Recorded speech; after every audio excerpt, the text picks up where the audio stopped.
Bạn có thể hỗ trợ tôi không? Can you assist me? Can you assist me? Thời gian chẳng đợi chờ ai. Time waits for no man. Time waits for no man. Cẩn tắc vô ưu mà. Better safe than sorry. Better safe than sorry. Thật không sợ lửa. Real gold fears no fire. Real gold fears no fire. Đừng nói dối tôi. Don't lie to me. Don't lie to me. Đừng khiêm tốn như vậy. Don't be so modest. Don't be so modest. Hãy đặt bạn vào vị trí của tôi. Put yourself in my shoes. Put yourself in my shoes. Gọi cho tôi khi bạn hạ cánh. Call me when you land. Call me when you land. Làm chính xác những gì tôi nói với bạn. Do exactly what I tell you. Do exactly what I tell you. Đừng nói chuyện với người lạ. Don't talk to strangers. Don't talk to strangers. Tôi đọc sách để giết thời gian. I read a book to kill time. I read a book to kill time. Ai đó có thể giúp tôi không? Can someone help me? Can someone help me? Ai đó đã đẩy tôi ngã. Someone pushed me down. Someone pushed me down. Âm nhạc giúp tôi thư giãn. Music helps me relax. Music helps me relax. Âm nhạc truyền cảm hứng cho tôi. Music inspires me. Music inspires me. Ăn nhiều trái cây tươi vào. Eat plenty of fresh fruit. Eat plenty of fresh fruit.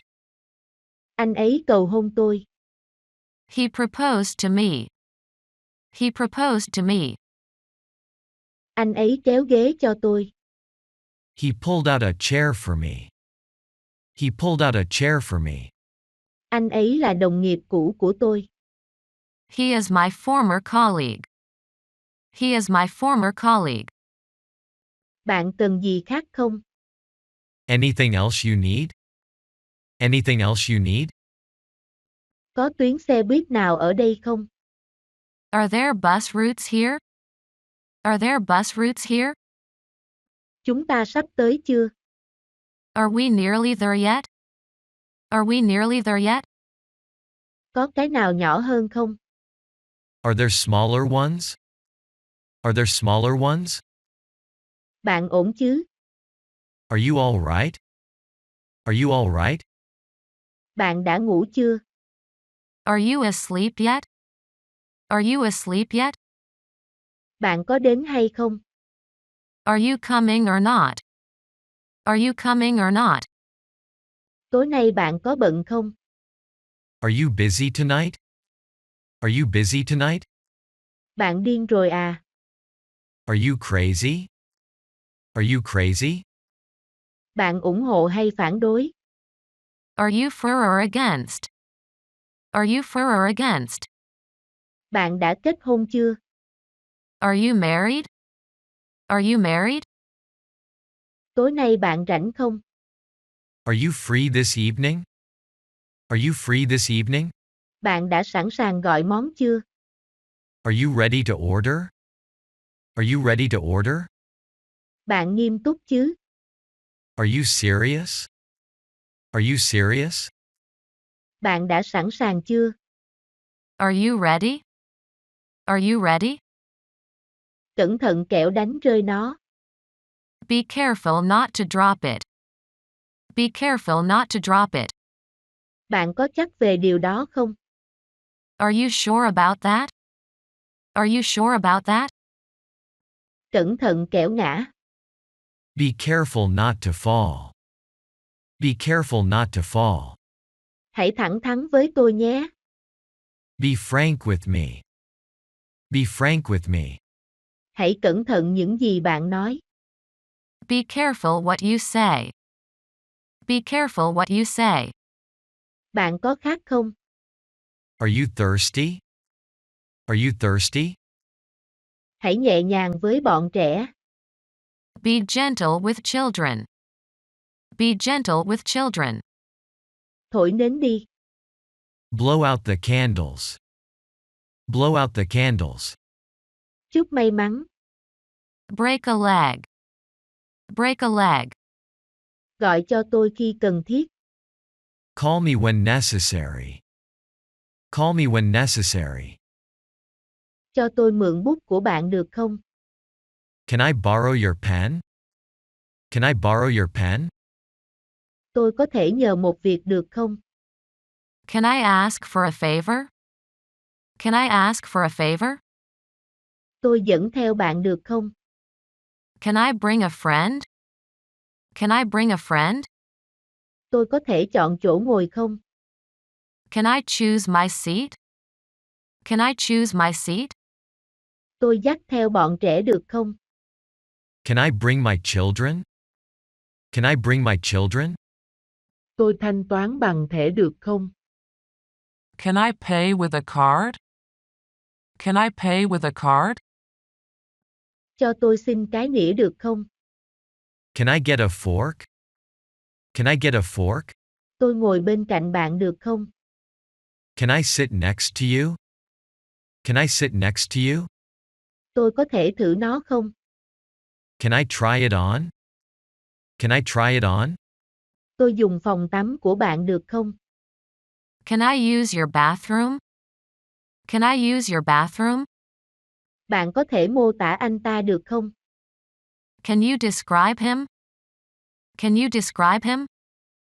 Tôi chụp một bức ảnh được không? Can I take a picture? Can I take a picture?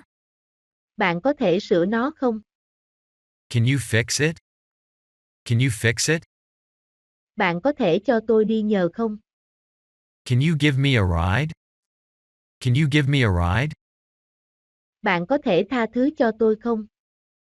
Can you forgive me? Can you forgive me? Bạn có thể cho tôi biết thêm thông tin. Can you give me further information? Can you give me further information? Bạn có nghe rõ không? Can you hear me clearly? Can you hear me clearly? Bạn giữ giùm tôi cái này được không? Can you hold this for me? Can you hold this for me? Bạn có thể dẫn đường không? Can you lead the way? Can you lead the way? Bạn thuyết phục được anh ta không?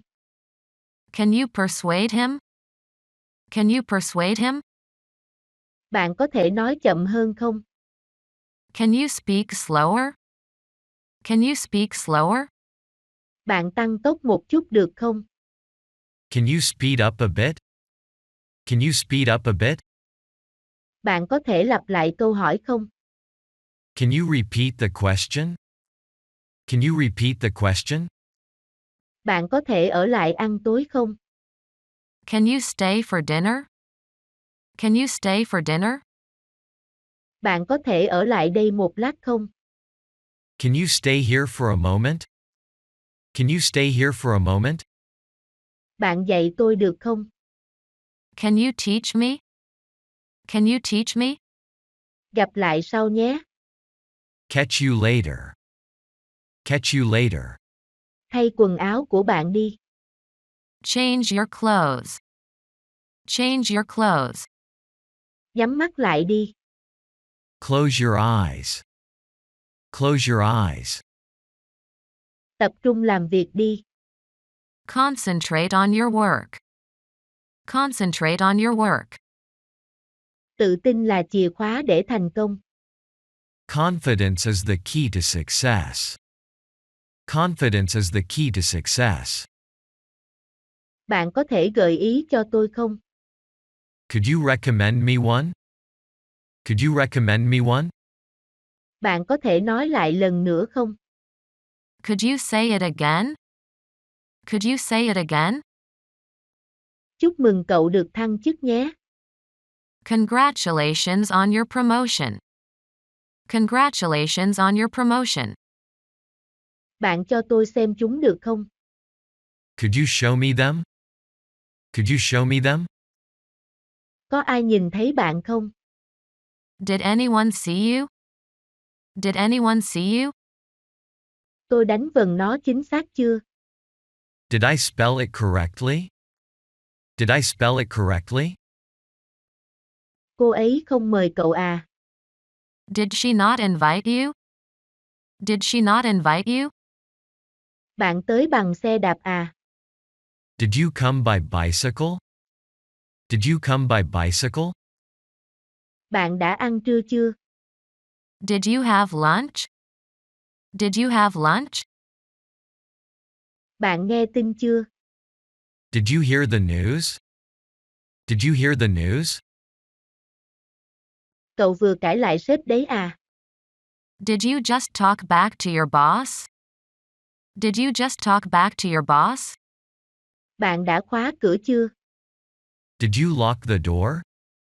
Did you lock the door? Bạn có để ý kiểu tóc của anh ấy không? Did you notice his haircut? Did you notice his haircut? Bạn nhận được thư của tôi chưa? Did you receive my letter? Did you receive my letter? Bạn vừa nói gì à? Did you say something? Did you say something? Bạn ngủ có ngon không? Did you sleep well? Did you sleep well? Bạn đã uống thuốc chưa? Did you take your medicine? Did you take your medicine? Bạn đã rửa tay chưa? Did you wash your hands? Did you wash your hands? Bạn không nhận được tin nhắn của tôi à? Didn't you get my text? Didn't you get my text? Bạn không nghe tôi đã nói gì sao? Didn't you hear what I said? Didn't you hear what I said? Bố mẹ bạn không dạy bạn cách cư xử sao? Didn't your parents teach you manners? Didn't your parents teach you manners? Bữa tối đã sẵn sàng. Dinner is ready. Dinner is ready. Khoảng cách không là vấn đề. Distance doesn't matter. Distance doesn't matter. Tự làm đi. Do it yourself. Do it yourself. Không vẽ lên tường. Do not draw on the wall. Do not draw on the wall. Chúng ta có đủ tiền không? Do we have enough money? Do we have enough money? Cứ làm những gì bạn thích. Do whatever you like. Do whatever you like. Bạn có đồng ý không? Do you agree? Do you agree? Bạn có hay đến đây không? Do you come here often? Do you come here often? Bạn có đi cắm trại không? Do you go camping? Do you go camping? Bạn có cái lớn hơn không? Do you have a bigger one? Do you have a bigger one? Bạn có đặt chỗ trước không? Do you have a reservation? Do you have a reservation? Bạn có cỡ nhỏ hơn không? Do you have a smaller size? Do you have a smaller size? Bạn có sở thích nào không? Do you have any hobbies? Do you have any hobbies? Bạn có nuôi con gì không? Do you have any pets? Do you have any pets? Bạn có con không? Do you have children? Do you have children? Bạn có anh chị em nào không? Do you have siblings? Do you have siblings? Bạn có phải mặc đồng phục không? Do you have to wear a uniform? Do you have to wear a uniform? Bạn có biết đường không? Do you know the way? Do you know the way? Bạn có thích nhạc cổ điển không? Do you like classical music? Do you like classical music? Bạn có thích nhạc cổ điển không? Do you like classical music? Do you like classical music? Bạn có nhớ khóa cửa không? Do you remember locking the door? Do you remember locking the door? Bạn có yêu cầu đặt cọc không? Do you require a deposit? Do you require a deposit? Bạn có thấy cái tôi thấy không? Do you see what I see? Do you see what I see? Bạn có học hóa không? Do you study chemistry? Do you study chemistry? Bạn có hiểu hướng dẫn không? Do you understand the instructions? Do you understand the instructions? Bạn có muốn gì không? Do you want anything? Do you want anything? Bạn có muốn món tráng miệng không? Do you want dessert? Do you want dessert? Bạn có muốn đi chơi không? Do you want to hang out? Do you want to hang out? Bạn có muốn đặt cược không? Do you want to place a bet? Do you want to place a bet? Mọi người có đồng ý không? Does everybody agree? Does everybody agree? Nó có nhiều cỡ không? Does it come in different sizes? Does it come in different sizes? Giá đã bao gồm thuế chưa? Does the price include tax? Does the price include tax? Cái này có màu khác không? Does this come in another color? Does this come in another color?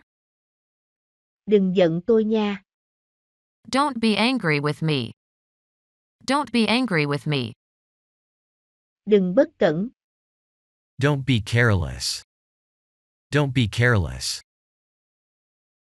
Đừng thô lỗ như vậy. Don't be rude. Don't be rude. Đừng buồn nữa. Don't be sad anymore. Don't be sad anymore. Đừng nói quanh co lòng vòng. Don't beat around the bush. Don't beat around the bush. Đừng đổ lỗi cho số phận. Don't blame fate. Don't blame fate. Đừng bận tâm về nó. Don't bother about it. Don't bother about it. Đừng chuyển kênh. Don't change the channel. Don't change the channel. Đừng đổi chủ đề. Don't change the subject. Don't change the subject. Đừng trèo cao quá. Don't climb too high. Don't climb too high. Đừng khóc nữa. Don't cry anymore. Don't cry anymore. Đừng làm điều gì ngu ngốc. Don't do anything stupid. Don't do anything stupid. Đừng lái xe quá nhanh. Don't drive so fast. Don't drive so fast. Đừng quên mời tôi nhé. Don't forget to invite me. Don't forget to invite me. Đừng quên nhắn tin cho tôi. Don't forget to text me. Don't forget to text me.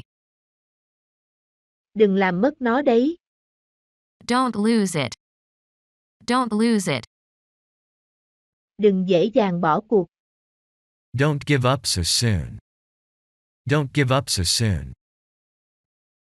Đừng cản trở công việc của tôi. Don't hinder me in my work. Don't hinder me in my work. Đừng đánh giá qua vẻ bề ngoài. Don't judge by appearances. Don't judge by appearances. Đừng nhìn tôi như vậy. Don't look at me that way. Don't look at me that way. Đừng mất hy vọng. Don't lose hope. Don't lose hope. Đừng bỏ lỡ cơ hội này. Don't miss this opportunity. Don't miss this opportunity. Đừng sao nhãng việc học hành. Don't neglect your studies. Don't neglect your studies. Đừng đổ dầu vào lửa. Don't pour oil on the fire. Don't pour oil on the fire. Đừng đặt tôi vào thế khó. Don't put me on the spot. Don't put me on the spot. Đừng quát tôi. Don't shout at me. Don't shout at me. Đừng làm mất vui. Don't spoil the fun. Don't spoil the fun. Đừng có dán mắt vào màn hình. Don't stare at the screen. Don't stare at the screen. Bạn không thấy chán sao? Don't you get bored? Don't you get bored? Bạn không nhận ra tôi sao? Don't you recognize me? Don't you recognize me? Hãy uống nhiều nước. Drink plenty of water. Drink plenty of water. Hãy ăn khi còn nóng. Eat it while it's hot. Eat it while it's hot. Đừng cãi lại tôi. Don't talk back to me. Don't talk back to me. Đừng chạm vào tôi. Don't touch me. Don't touch me. Đừng đi trên cỏ. Don't walk on the grass. Don't walk on the grass. Mỗi nhà mỗi cảnh. Every family is different. Every family is different. Mỗi con đường đều có chông gai. Every path has its puddles. Every path has its puddles. Mọi thứ đều liên quan nhau. Everything is connected. Everything is connected. Thắt dây an toàn vào đi. Fasten your seat belt. Fasten your seat belt. Kỳ thi cuối kỳ sắp đến rồi. Final exams are coming up. Final exams are coming up. Đi theo tôi lối này nhé. Follow me this way. Follow me this way. Hãy làm theo công thức. Follow the recipe. Follow the recipe. Đi vào trong nhà thôi. Get inside the house. Get inside the house. Hãy mua khi nó còn rẻ. Get it while it's cheap. Get it while it's cheap. Lấy cho tôi mỗi thứ một cái. Get me one of each. Get me one of each. Ra khỏi đây đi. Get out of here. Get out of here. Nghỉ ngơi chút đi. Get some rest. Get some rest. Ngủ chút đi.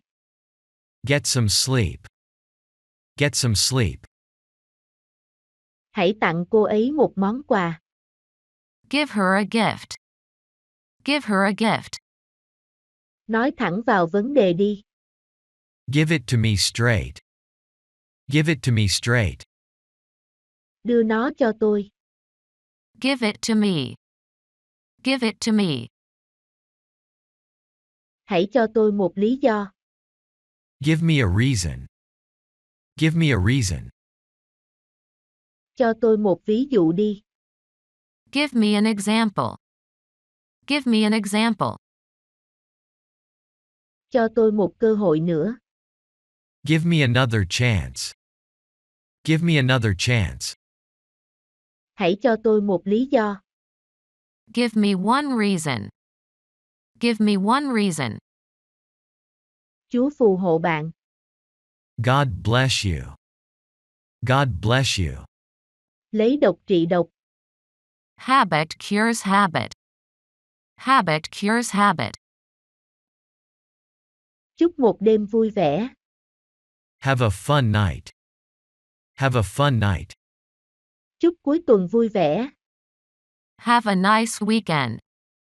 Have a nice weekend. Về nhà an toàn nhé. Have a safe journey home. Have a safe journey home. Chúng ta đã gặp nhau trước đây chưa? Have we met before? Have we met before? Bạn đã sắp xếp để gặp anh ấy chưa? Have you arranged to meet him? Have you arranged to meet him? Bạn đã làm xong bài tập chưa? Have you done your homework? Have you done your homework? Bạn đã ăn gì chưa? Have you eaten yet? Have you eaten yet? Bạn đã bao giờ đi nước ngoài chưa? Have you ever been abroad? Have you ever been abroad? Bạn đã bao giờ đến Ý chưa? Have you ever been to Italy? Have you ever been to Italy? Bạn đã cho mèo ăn chưa? Have you fed the cat yet? Have you fed the cat yet? Bạn đã xả nước bồn cầu chưa? Have you flushed the toilet? Have you flushed the toilet? Bạn có tin vui gì à? Have you got some good news? Have you got some good news? Bạn đã xem dưới gầm giường chưa? Have you looked under the bed? Have you looked under the bed? Bạn mất trí rồi à? Have you lost your mind? Have you lost your mind? Gần đây bạn có đi ngủ sớm không? Have you slept early lately? Have you slept early lately? Anh ta đến trước tôi. He arrived before me. He arrived before me. Anh ấy là thành viên đội tôi. He is a member of my team. He is a member of my team.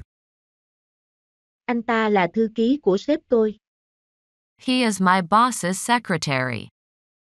He is my boss's secretary. Anh ấy là bạn trai của tôi. He is my boyfriend. He is my boyfriend. Anh ấy là họa sĩ yêu thích của tôi. He is my favorite artist. He is my favorite artist. Anh ấy là huấn luyện viên bóng đá của tôi. He is my soccer coach. He is my soccer coach. Anh ấy là thầy dạy bơi của tôi. He is my swimming instructor. He is my swimming instructor.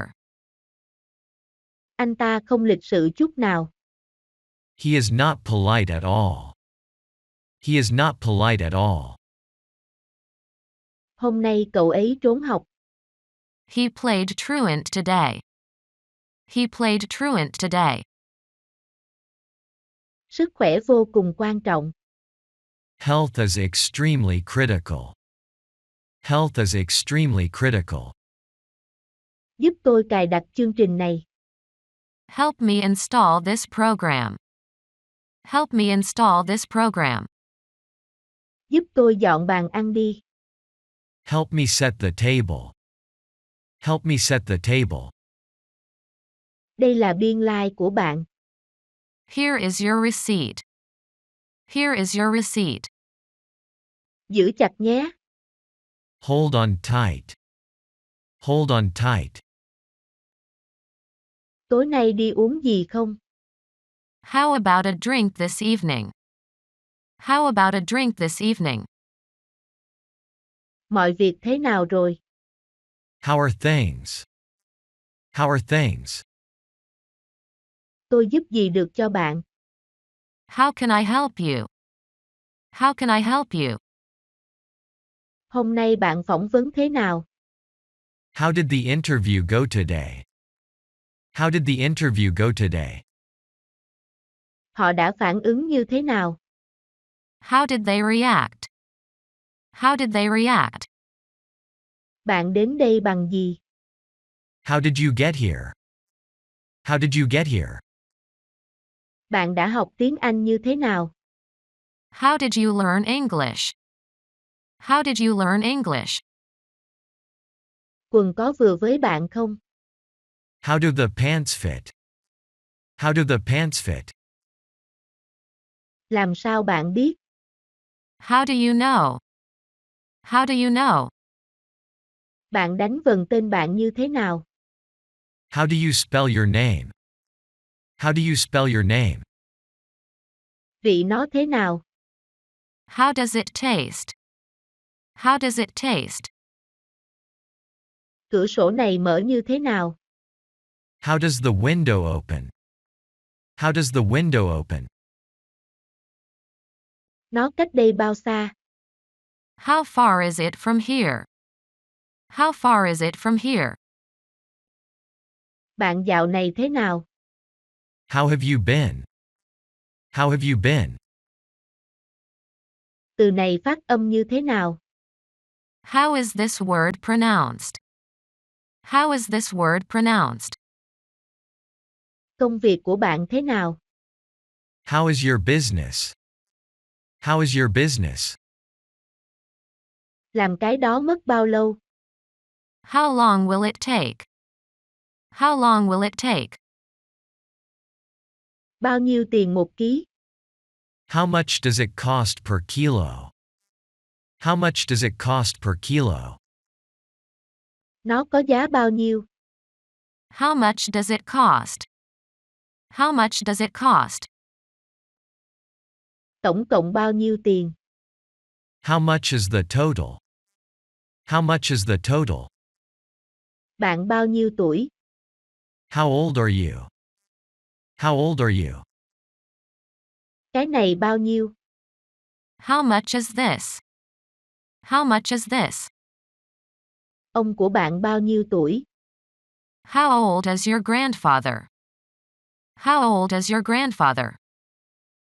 Bạn cao bao nhiêu? How tall are you? How tall are you?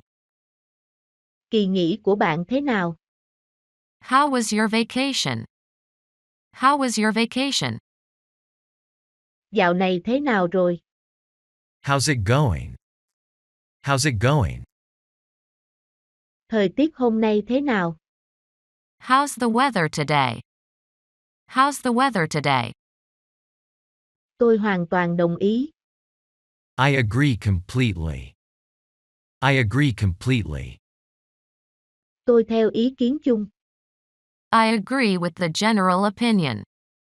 I agree with the general opinion. Tôi suýt không nhận ra bạn. I almost didn't recognize you. I almost didn't recognize you. Tôi đang ở phòng chờ sân bay. I am in the airport lounge. I am in the airport lounge. Tôi học năm nhất. I am a freshman. I am a freshman. Tôi đang hưởng lương hưu. I am on a pension. I am on a pension. Tôi khát quá. I am quite thirsty. I am quite thirsty. Tôi thuận tay phải. I am right-handed. I am right-handed. Tôi rất tệ địa lý. I am terrible at geography. I am terrible at geography. Tôi là độc giả trung thành của bạn. I am your loyal reader. I am your loyal reader. Tôi xin lỗi vì chậm trễ. I apologize for the delay. I apologize for the delay. Tôi rất cảm kích lòng tốt của bạn. I appreciate your kindness. I appreciate your kindness. Tôi đánh răng 2 lần một ngày. I brush my teeth twice a day. I brush my teeth twice a day. Tôi đã gặp một tình huống tương tự. I came across a similar situation. I came across a similar situation. Tôi nảy ra một ý tưởng. I came up with an idea. I came up with an idea. Tôi về cuối trong cuộc đua. I came last in the race. I came last in the race. Tôi đi bộ đến đây. I came here on foot. I came here on foot. Tôi không thể vắng mặt. I can't be absent. I can't be absent. Tôi không thể chịu nổi anh ta. I can't bear him. I can't bear him. Tôi không thể ngủ được. I can't fall asleep. I can't fall asleep. Tôi không thể đáp ứng tất cả nhu cầu của bạn. I can't fulfill all your needs. I can't fulfill all your needs. Tôi không thể để vụt mất cơ hội này. I can't let this chance slip. I can't let this chance slip. Tôi không thể sống mà không có nó. I can't live without it. I can't live without it. Tôi không với tới. I can't reach it. I can't reach it. Tôi không thể ở lại lâu. I can't stay for long. I can't stay for long. Tôi không thể mang nó theo. I cannot take it with me. I cannot take it with me. Chắc chắn tôi không mong đợi điều đó. I certainly didn't expect that. I certainly didn't expect that. Tôi đổi ý rồi. I changed my mind. I changed my mind. Tôi đã thay mực máy in. I changed the printer ink. I changed the printer ink. Tôi đã thay túi đựng rác. I changed the trash bag. I changed the trash bag. Tôi đuổi theo cái bóng của chính mình. I chase my own shadow. I chase my own shadow. Tôi nói chuyện với một vài người bạn. I chatted with some friends. I chatted with some friends. Tôi chọn cái màu đỏ. I chose the red one. I chose the red one. Tôi lau chùi các đồ vật trong nhà. I clean household objects. I clean household objects. Tôi thu thập bằng chứng. I collect evidence. I collect evidence. Tôi bước ra trước sân khấu. I come to the front of the stage. I come to the front of the stage. Tôi giao tiếp tốt. I communicate well. I communicate well. Tôi đã hoàn thành nó đúng tiến độ. I completed it on schedule. I completed it on schedule. Tôi đã hoàn thành nhiệm vụ. I completed the mission. I completed the mission. Tôi không biết bắt đầu từ đâu. I don't know where to start. I don't know where to start. Tôi không thể tập trung vào công việc. I couldn't focus on work. I couldn't focus on work. Tôi không thể che giấu nỗi buồn.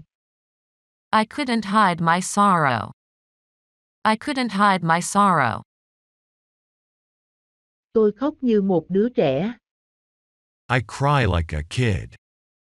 I cry like a kid. Tôi không dám nói một lời nào. I dare not say a word. I dare not say a word. Tôi đã từ chối lời mời của anh ấy. I declined his invitation. I declined his invitation. Tôi đã cố gắng để cảnh báo bạn. I did try to warn you. I did try to warn you. Tôi không hỏi ý kiến của bạn. I didn't ask for your opinion. I didn't ask for your opinion. Tôi không dám từ chối. I didn't dare refuse. I didn't dare refuse. Tôi phát hiện ra anh ta ngoại tình. I discovered his affair. I discovered his affair. Tôi không thích hành vi bạo lực. I dislike violent behavior. I dislike violent behavior. Tôi chia nó làm đôi. I divided it in half. I divided it in half. Tôi không mang theo nhiều tiền mặt. I don't carry much cash. I don't carry much cash. Tôi không có số di động của cô ấy. I don't have her mobile number. I don't have her mobile number. Tôi không biết xem bản đồ. I don't know how to read a map. I don't know how to read a map. Tôi không biết thắt cà vạt. I don't know how to tie a tie. I don't know how to tie a tie. Tôi không biết bắt đầu từ đâu. I don't know where to start. I don't know where to start. Tôi không thích ra khỏi nhà. I don't like leaving the house. I don't like leaving the house. Tôi không sống ở đó nữa. I don't live there anymore. I don't live there anymore. Tôi không có ý làm phiền bạn. I don't mean to annoy you. I don't mean to annoy you. Tôi không trả tiền cho bạn để làm việc này. I don't pay you to do this work. I don't pay you to do this work. Tôi không nhớ lời bài hát. I don't remember the song's lyrics. I don't remember the song's lyrics. Tôi không thấy nó ở đâu cả. I don't see it anywhere. I don't see it anywhere. Tôi không nghĩ vậy. I don't think so. I don't think so. Tôi không dùng đồ đắt tiền. I don't use expensive things. I don't use expensive things. Tôi không dùng nhiều đường trong nấu ăn. I don't use much sugar in cooking. I don't use much sugar in cooking. Tôi không muốn bị cháy nắng. I don't want a sunburn. I don't want a sunburn. Tôi không muốn cãi với bạn. I don't want to argue with you. I don't want to argue with you. Tôi không muốn phụ thuộc vào anh ấy. I don't want to depend on him. I don't want to depend on him. Tôi nghi ngờ điều đó. I doubt it. I doubt it. Tôi ăn mặc lịch sự cho buổi phỏng vấn. I dressed formal for the interview. I dressed formal for the interview. Tôi làm rơi chìa khóa. I dropped my keys. I dropped my keys. Tôi kiếm đủ sống. I earn enough to live. I earn enough to live. Tôi ăn nhiều trái cây tươi. I eat plenty of fresh fruit. I eat plenty of fresh fruit. Tôi thích các mẹo làm đẹp. I enjoy beauty tips. I enjoy beauty tips. Tôi thích đọc sách. I enjoy reading. I enjoy reading. Tôi đã đăng ký một khóa học 2 tuần. I enrolled in a 2-week course. I enrolled in a 2-week course. Tôi đã đăng ký một khóa học 2 tuần.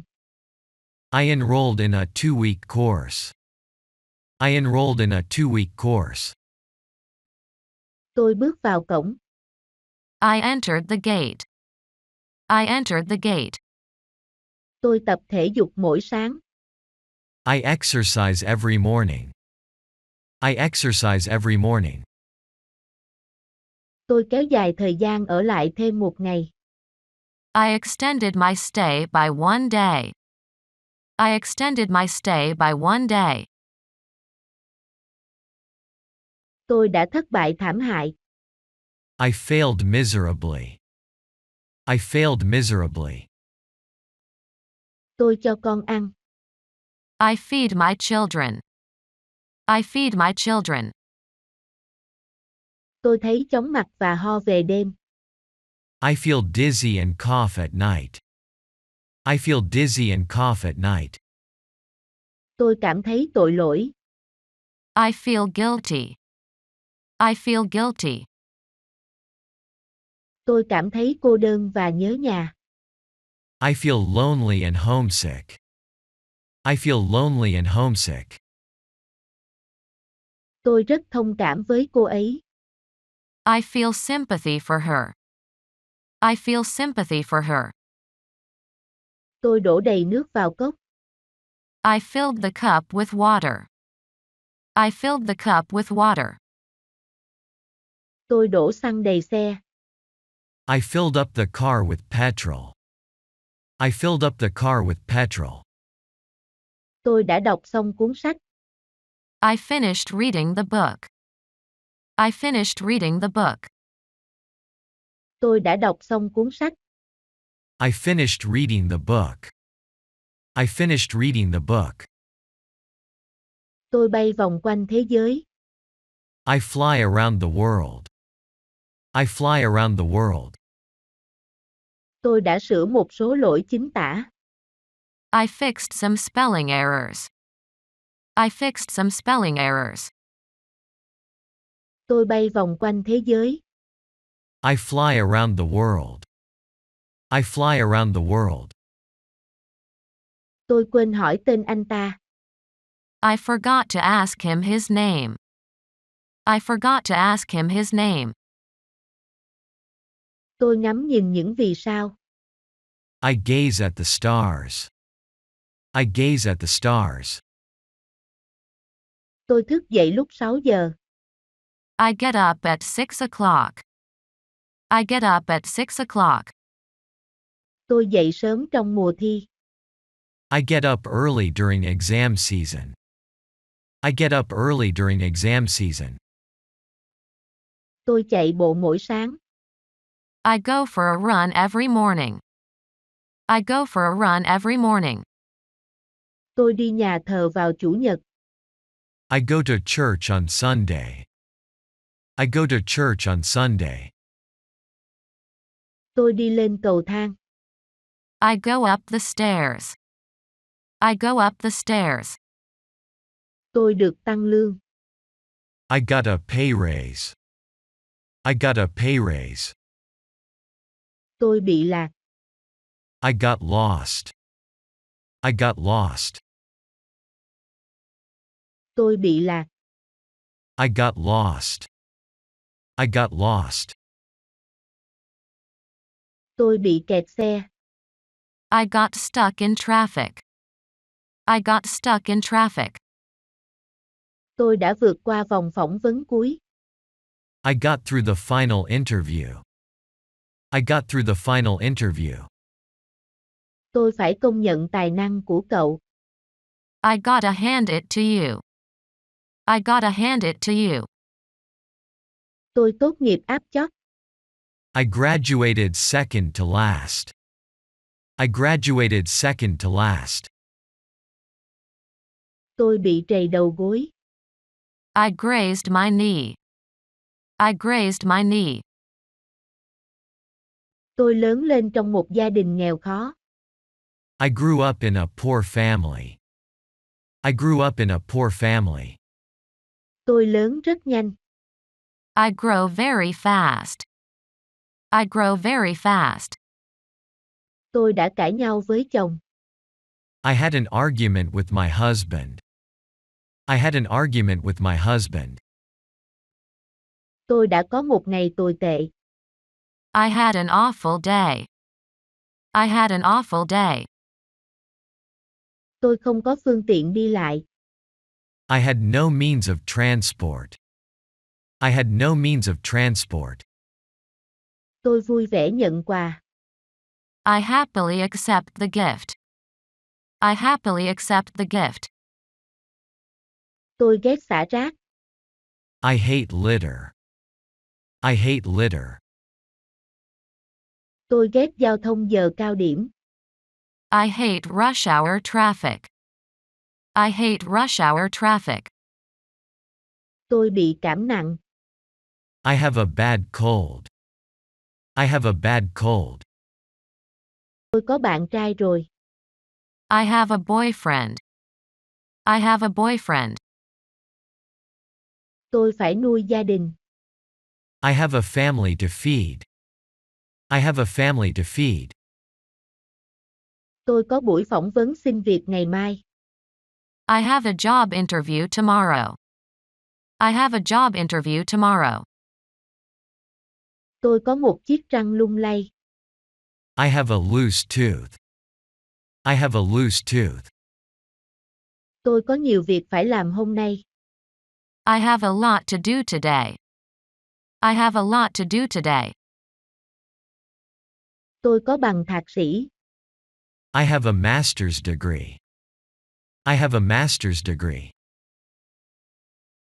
Tôi có nuôi một con mèo. I have a pet cat. I have a pet cat. Tôi có cái nhìn tích cực về cuộc sống. I have a positive outlook on life. I have a positive outlook on life. Tôi hơi nhức đầu. I have a slight headache. I have a slight headache. Tôi có cách này. I have a solution. I have a solution. Tôi nhức đầu kinh khủng. I have a splitting headache. I have a splitting headache. Tôi bị căng cơ. I have a strained muscle. I have a strained muscle. Tôi có một bất ngờ dành cho bạn. I have a surprise for you. I have a surprise for you. Tôi đã đạt được mục tiêu của năm. I have achieved my year's target. I have achieved my year's target. Tôi có một người anh trai. I have an older brother. I have an older brother. Tôi đã từng đến Hàn Quốc. I have been to Korea. I have been to Korea. Tôi đã hủy bằng chứng. I have destroyed the evidence. I have destroyed the evidence. Tôi có khách cuối tuần này. I have guests this weekend. I have guests this weekend.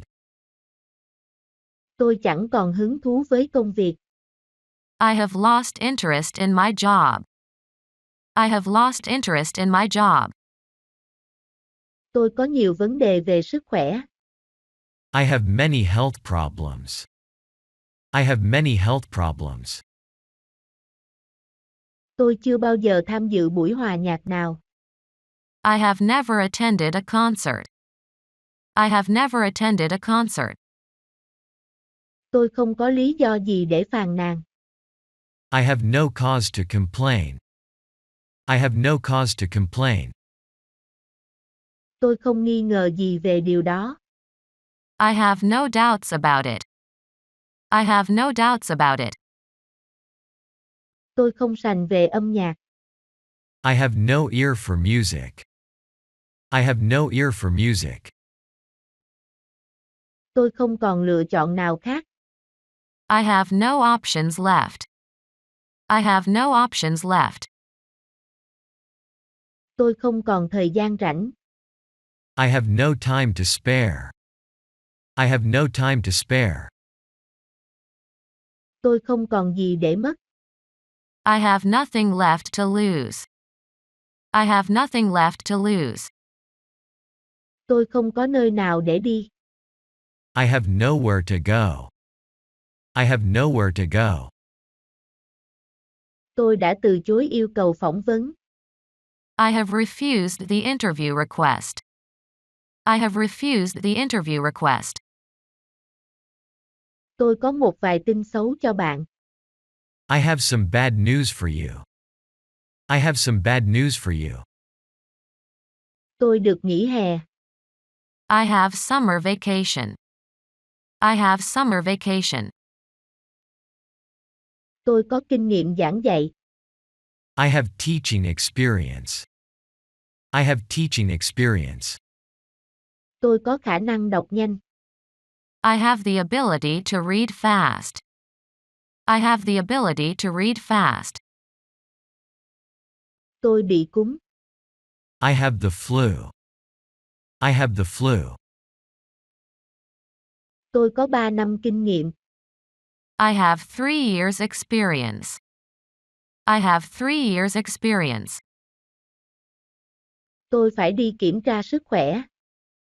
I have to get a health check. I have to get a health check. Tôi phải đi công tác. I have to take on a business trip. I have to take on a business trip. Tôi bị sâu răng. I have tooth decay. I have tooth decay. Tôi chưa ăn trưa. I haven't eaten lunch yet. I haven't eaten lunch yet. Tôi chưa bán được gì nguyên ngày nay. I haven't made a sale all day. I haven't made a sale all day. Tôi vẫn chưa xếp hành lý. I haven't packed yet. I haven't packed yet. Tôi nghe thấy một tiếng động lạ. I heard a strange noise. I heard a strange noise. Tôi nghe thấy tiếng nổ. I heard explosions. I heard explosions. Tôi nghe nó từ một người bạn. I heard it from a friend. I heard it from a friend. Tôi nghe thấy tiếng hát nhà bên cạnh. I heard singing next door. I heard singing next door. Tôi nghe thấy tiếng vòi sen đang chảy. I heard the shower running. I heard the shower running. Tôi đã tổ chức tiệc sinh nhật cho cô ấy. I held a birthday party for her. I held a birthday party for her. Tôi trốn dưới gầm giường. I hid under a bed. I hid under a bed. Tôi hy vọng tôi đến đó kịp giờ. I hope I get there in time. I hope I get there in time. Tôi hy vọng tôi sẽ qua bài kiểm tra. I hope I pass the test. I hope I pass the test. Tôi mong bạn không phiền. I hope you don't mind. I hope you don't mind. Tôi vội vã đuổi theo cô ấy. I hurried after her. I hurried after her. Tôi đau ở đây. I hurt here. I hurt here. Tôi nhận ra cô ấy ngay lập tức. I immediately recognized her. I immediately recognized her. Tôi vừa mới chia tay bạn trai. I just broke up with my boyfriend. I just broke up with my boyfriend. Tôi vừa nhận được tin vui. I just received good news. I just received good news. Tôi gõ cửa và đợi. I knock on the door and wait. I knock on the door and wait. Tôi hiểu cảm giác đó. I know the feeling. I know the feeling. Tôi thiếu kiến thức kinh doanh.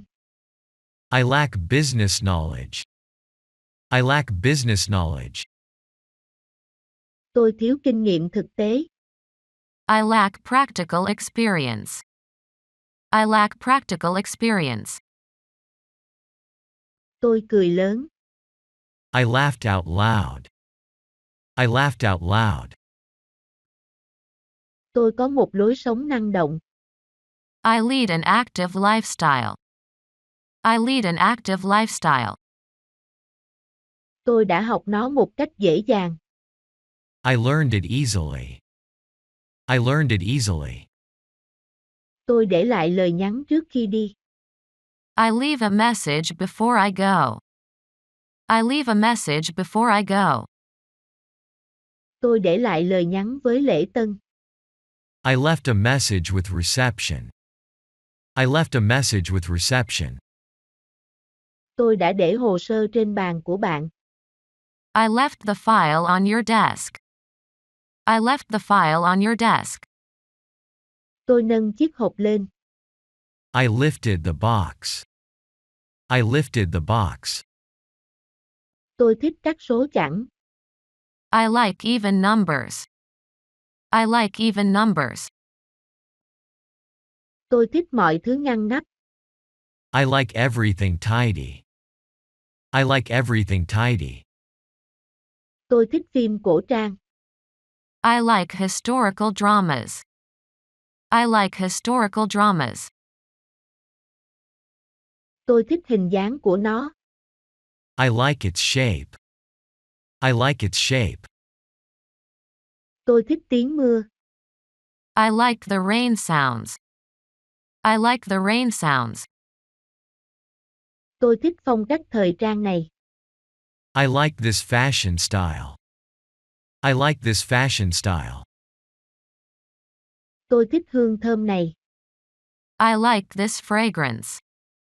I like this fragrance. Tôi thích gợi ý của bạn. I like your suggestion. I like your suggestion. Tôi thích cả hai. I like them both. I like them both. Tôi hạn chế ăn đường. I limit my sugar intake. I limit my sugar intake. Tôi sống một mình. I live alone. I live alone. Tôi sống xa nhà. I live away from home. I live away from home. Tôi sống ở một làng chài. I live in a fishing village. I live in a fishing village. Tôi sống trong một thị trấn nhỏ. I live in a small town. I live in a small town. Tôi sống gần đây. I live near here. I live near here. Tôi sống ở tầng dưới. I live on the floor below. I live on the floor below. Tôi khao khát được giàu có và nổi tiếng. I long to be rich and famous. I long to be rich and famous. Tôi nhìn xung quanh để xem người nói là ai. I look around to see who the speaker is. I look around to see who the speaker is. Tôi mong đến cuối tuần. I look forward to the weekend. I look forward to the weekend. Tôi soi gương. I looked at myself in the mirror. I looked at myself in the mirror. Tôi thích nấu ăn cho gia đình. I love cooking for my family. I love cooking for my family. Tôi thích kết thúc có hậu. I love happy endings. I love happy endings. Tôi thích thể loại sách này. I love this type of book. I love this type of book. Tôi đã lập một danh sách những việc cần làm. I made a list of things to do. I made a list of things to do. Tôi đã nói rõ ràng với bạn rồi mà. I made it clear to you. I made it clear to you. Tôi làm nó dành riêng cho bạn. I made it especially for you. I made it especially for you. Tự tay tôi làm đó. I made it myself. I made it myself. Tôi đã vào đến vòng chung kết. I made it to the final round. I made it to the final round. Tôi đã quyết định đúng. I made the right decision. I made the right decision. Tôi chủ yếu tự học ở nhà. I mainly self-study at home. I mainly self-study at home. Tôi pha trà cho cả nhà. I make tea for the whole family. I make tea for the whole family. Tôi quản lý một doanh nghiệp nhỏ. I manage a small business. I manage a small business. Tôi đã lỡ chuyến xe buýt cuối. I missed the last bus. I missed the last bus. Tôi lau nhà. I mop the floor. I mop the floor. Tôi chủ yếu ăn ở nhà. I mostly eat at home. I mostly eat at home. Tôi chủ yếu xem thể thao. I mostly watch sports. I mostly watch sports. Chắc tôi đang mơ. I must be dreaming. I must be dreaming. Tôi suýt quên mất. I nearly forgot. I nearly forgot. Tôi suýt lỡ chuyến bay. I nearly missed my flight. I nearly missed my flight. Tôi cần nó gấp. I need it urgently. I need it urgently. Tôi cần thêm thời gian để hồi phục. I need more time to recover. I need more time to recover. Tôi cần thời gian để cân nhắc. I need time to consider. I need time to consider. Tôi cần mua vé máy bay. I need to buy an airline ticket. I need to buy an airline ticket. Tôi cần sạc điện thoại. I need to charge my phone. I need to charge my phone. Tôi cần đến ngân hàng. I need to go to the bank. I need to go to the bank. Tôi cần đi siêu thị. I need to go to the supermarket. I need to go to the supermarket. Tôi cần phải cải thiện tiếng Anh. I need to improve my English. I need to improve my English. Tôi cần gọi điện thoại. I need to make a telephone call. I need to make a telephone call. Tôi cần phải giải quyết vấn đề này. I need to solve this problem. I need to solve this problem. Tôi cần nói chuyện với bạn. I need to speak with you. I need to speak with you. Tôi cần xin nghỉ một ngày. I need to take a day off. I need to take a day off. Tôi chưa bao giờ đánh con cái. I never hit my children. I never hit my children. Tôi chưa bao giờ cho ai mượn tiền. I never lend money to anyone. I never lend money to anyone. Tôi chưa bao giờ gặp cha ruột của tôi. I never met my biological father. I never met my biological father. Tôi gật đầu đồng ý. I nod my head in agreement. I nod my head in agreement.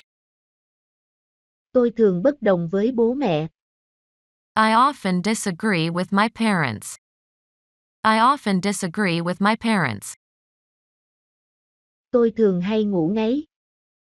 I often snore. I often snore. Tôi thường ghi chú lại khi đọc sách. I often take notes while reading. I often take notes while reading.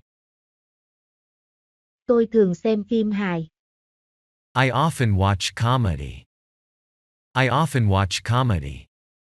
Tôi thường mặc áo sơ mi đóng thùng. I often wear a tucked-in shirt. I often wear a tucked-in shirt.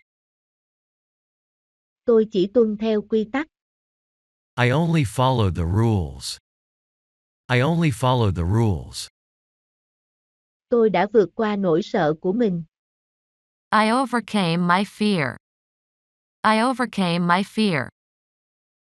Tôi ngủ quên sáng nay.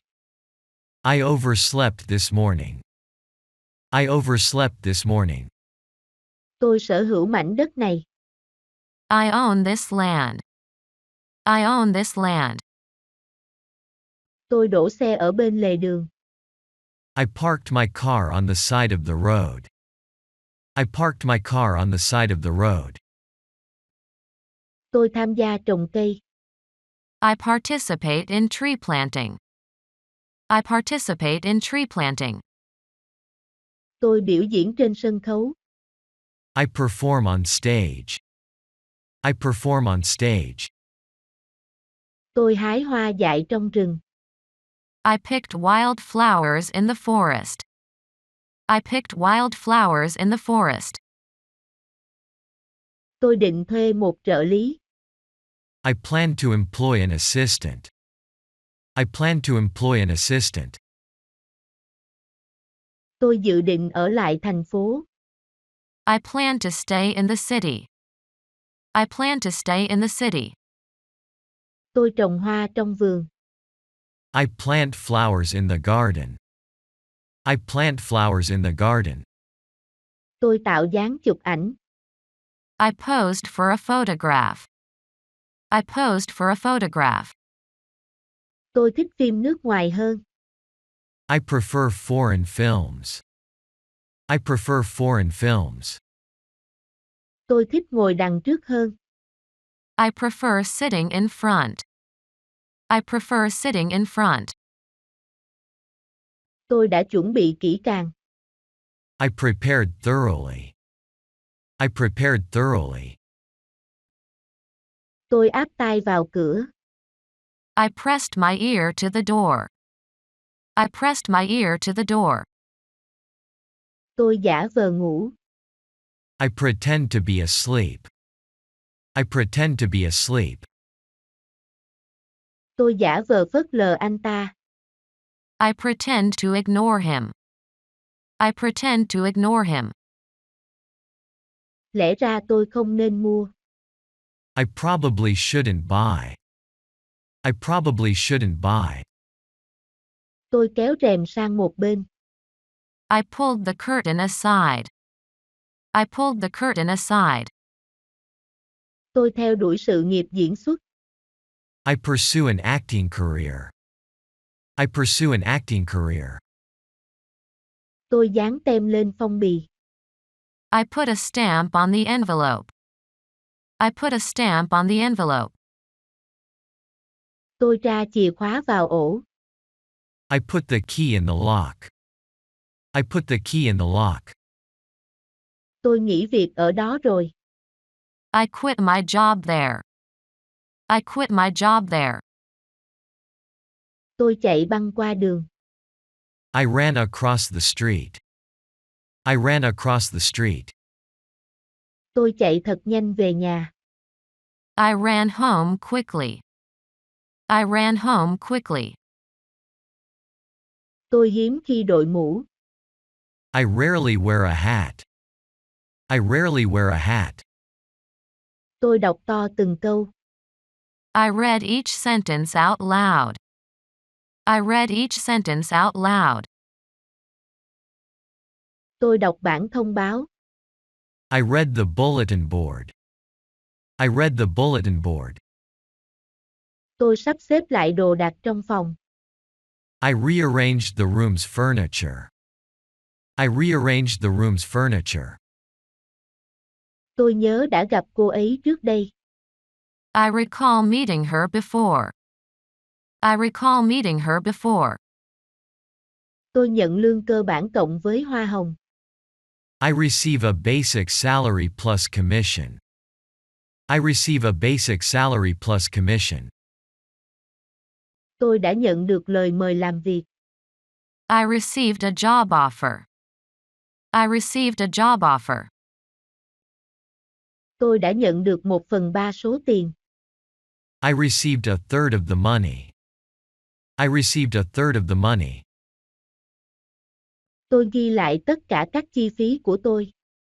I recorded all my expenses. I recorded all my expenses. Tôi tôn trọng sự riêng tư của bạn. I respect your privacy. I respect your privacy. Tôi trở về vị trí xuất phát. I returned to the starting position. I returned to the starting position. Tôi nhớ từng chi tiết. I remember every detail. I remember every detail. Tôi trả lời thẳng thừng. I replied bluntly. I replied bluntly. Tôi xắn quần lên. I roll up my pants. I roll up my pants. Tôi làm hỏng mọi thứ. I ruin everything. I ruin everything. Tôi kinh doanh quần áo. I run a clothing business. I run a clothing business. Tôi thấy một người nổi tiếng ở sân bay hôm qua. I saw a celebrity at the airport yesterday. I saw a celebrity at the airport yesterday. Tôi thấy một người đàn ông đi ngang qua. I saw a man passing by. I saw a man passing by. Tôi thấy cô ấy đeo nhẫn cưới. I saw her wearing a wedding ring. I saw her wearing a wedding ring. Tôi đã nhìn thấy nó ở đâu đó. I saw it somewhere. I saw it somewhere. Tôi tận mắt chứng kiến mà. I saw it with my own eyes. I saw it with my own eyes. Tôi xúc cơm vào bát. I scooped rice into the bowl. I scooped rice into the bowl. Tôi bị trầy đầu gối. I scraped my knee. I scraped my knee. Tôi hét ầm lên. I screamed loudly. I screamed loudly. Tôi đã lục tìm trong túi rồi. I searched my pocket. I searched my pocket. Tôi đã gửi tin nhắn cho anh ấy. I sent him a message. I sent him a message. Tôi đã gửi nó qua đường bưu điện. I sent it by post. I sent it by post. Tôi đặt đồng hồ báo thức. I set my alarm clock. I set my alarm clock. Tôi dựng trại. I set up camp. I set up camp. Tôi đã khâu cái nút này lại. I sewed this button back on. I sewed this button back on. Chia buồn cùng bạn. I share your sorrow. I share your sorrow. Tôi buồn bã lắc đầu. I shook my head sadly. I shook my head sadly. Lẽ ra tôi nên cư xử khác đi. I should have behaved differently. I should have behaved differently. Tôi không hề tỏ ra sợ hãi. I showed no fear. I showed no fear. Tôi xáo bài lên rồi chia. I shuffle the cards and deal them. I shuffle the cards and deal them. Tôi thở phào nhẹ nhõm. I sighed in relief. I sighed in relief. Tôi hát sai giọng rồi. I sing out of tune. I sing out of tune. Tôi ngồi giữa bố mẹ. I sit between my parents. I sit between my parents. Tôi ngồi ở hàng ghế sau. I sit in the back row. I sit in the back row. Tôi ngủ say như chết. I slept like a log. I slept like a log. Tôi ngửi thấy mùi gì đó đang cháy. I smell something burning. I smell something burning. Tôi mỉm cười với anh ấy. I smiled at him. I smiled at him. Tôi hắt hơi liên tục. I sneeze all the time. I sneeze all the time. Tôi chậm rãi nói. I speak slowly. I speak slowly. Tôi phát biểu tại một hội nghị. I spoke at a conference. I spoke at a conference. Tôi vắt nửa quả chanh. I squeezed half a lemon. I squeezed half a lemon. Tôi đã thức cả đêm. I stayed up all night. I stayed up all night. Tôi dừng lại để ăn gì đó. I stopped for something to eat. I stopped for something to eat. Tôi dừng lại để hỏi đường. I stopped to ask for directions. I stopped to ask for directions. Tôi từng du học 2 năm. I studied abroad for 2 years. I studied abroad for 2 years. Tôi nộp đơn xin việc. I submitted a job application. I submitted a job application. Tôi bỗng nhiên nhớ ra. I suddenly remembered. I suddenly remembered. Tôi cho rằng cô ấy đã nói dối. I suppose she lied. I suppose she lied. Tôi bổ sung vitamin hàng ngày. I take a daily vitamin supplement. I take a daily vitamin supplement. Tôi cởi giày và tất. I take off my shoes and socks. I take off my shoes and socks. Tôi đi đổ rác. I take out the trash. I take out the trash.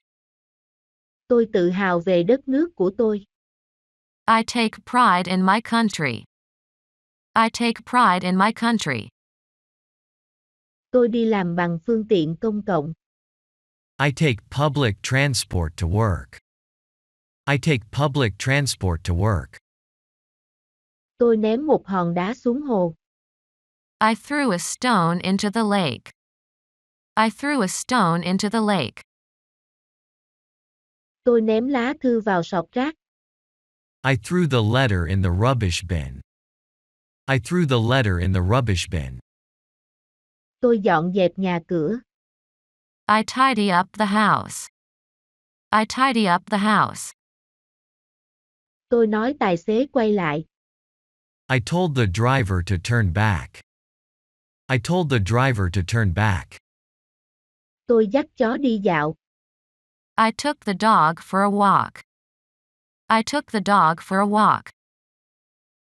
Tôi đưa bọn trẻ đến công viên. I took the kids to the park. I took the kids to the park. Tôi tiến lên 2 bước. I took 2 steps forward. I took 2 steps forward. Tôi tung đồng xu. I tossed the coin. I tossed the coin. Tôi đi du lịch nước ngoài rất nhiều. I travel abroad a lot. I travel abroad a lot. Tôi cố gắng để nhịn cười. I tried hard not to laugh. I tried hard not to laugh. Tôi vấp phải dây cáp. I tripped over a cable. I tripped over a cable. Tôi tin bạn. I trust you. I trust you. Tôi cố gắng giữ thẳng lưng. I try to keep my back straight. I try to keep my back straight. Tôi cố gắng lắng nghe bài giảng của thầy.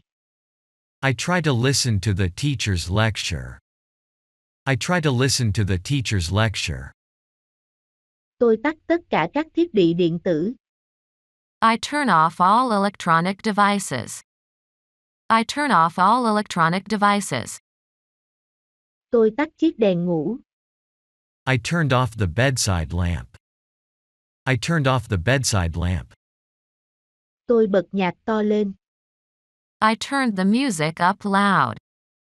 I turned the music up loud. Tôi bị trẹo mắt cá chân.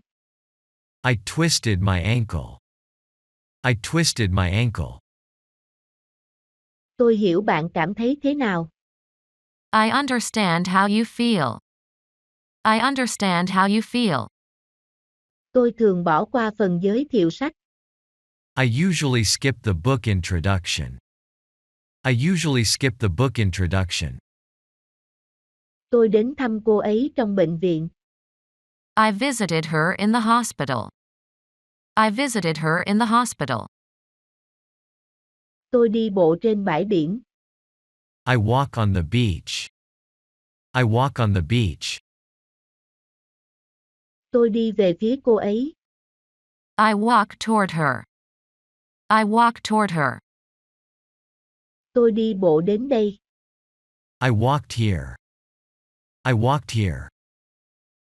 Tôi muốn biết toàn bộ câu chuyện. I want to know the whole story. I want to know the whole story. Tôi muốn giảm cân. I want to lose some weight. I want to lose some weight. Tôi muốn hét lên thật to. I want to scream out loud. I want to scream out loud. Tôi được bầu làm trưởng nhóm. I was elected as the group leader. I was elected as the group leader. Tôi chỉ nghĩ linh tinh thôi. I was just thinking. I was just thinking. Tôi đang tìm một chỗ đậu xe.